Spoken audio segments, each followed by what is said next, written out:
अबादा तू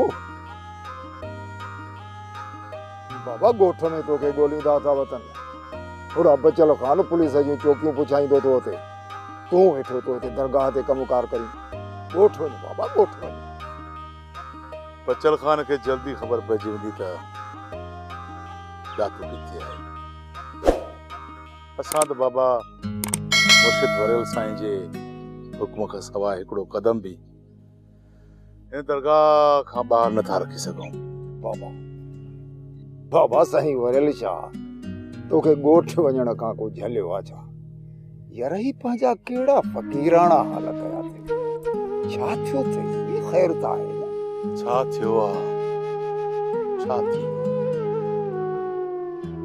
फोक फ़क़ीर मूंखे का ख़बर कान्हे का गुज जी ख़बर ख़ुदा खे ऐं ख़ुदा वारनि खे मां त ऐबदार गुनाहगार खताकार इंसान आहियां।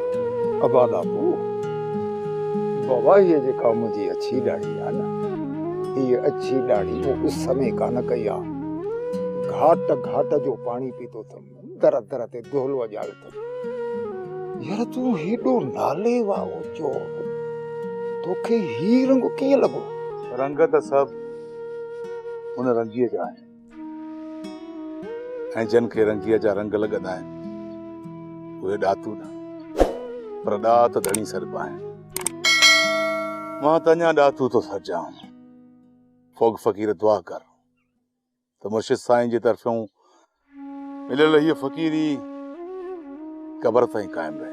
बाबा अल्लाह पाक तुंहिंजी इहा फ़क़ीरी क़ाइमु रखे ऐं दाइमु रखे पर रहो हली पंहिंजे ॻोठ में तुंहिंजा ही हाल ॾिसी माण्हू तुंहिंजे मथां खिलंदा खिलंदा त मुंहिंजा कुझु न कुझु गुनाह घटिजंदा। यार फोग फ़क़ीर मां ॾाढो गुनाहगार माण्हू आहियां। हिकिड़ो गिरह बि लाल जो कोन खाधो अथमि।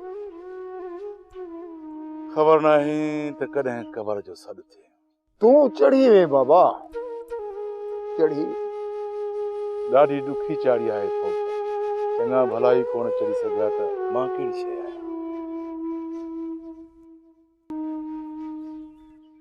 ईमान सलामत अथई त इहा चाढ़ी तूं चढ़ी वेंदे। बाबा साईं ॾातूअ खे ॻोठ वञण खां झलियो अथव छा? न बाबा मूं त नाहे झलियो ॾातू भली घुमंदो फिरंदो वरते पर वेस फ़क़ीराणो न लाहे। ॾातू बाबा हल पंहिंजे ॻोठ हली ॻोठ वारनि खे मुंहुं ॾेखारे अचु हल। हा बाबा मन खे मारे वत घुमंदो बाबा ज़िक्र में रुगो वहदहू जो विर्द हुजई।